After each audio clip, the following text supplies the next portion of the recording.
आपला रस्सा इथे तयार आहे. मी गॅस बंद करतोय. ही भाजी घेत असताना हा रस्सा करून ठेवायचा आणि जेव्हा आपण जेवायला घेणार आहोत तेव्हा ह्याच्यात शेव घालायची. तर ह्या भाजीसाठी ही जाडी शेव वापरतात, तिखटवाली. तर मी आता हे सर्व करणार आहे. आपण काढून घेऊया रस्सा भाजी. मी पहिले रस्सा काढून घेतो.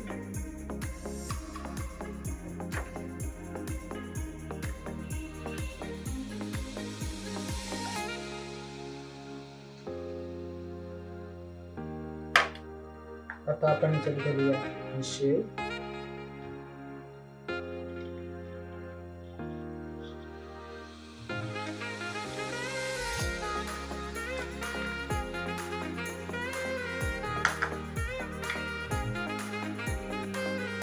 आणि वरनं बारीक चिरलेली कोथिंबीर.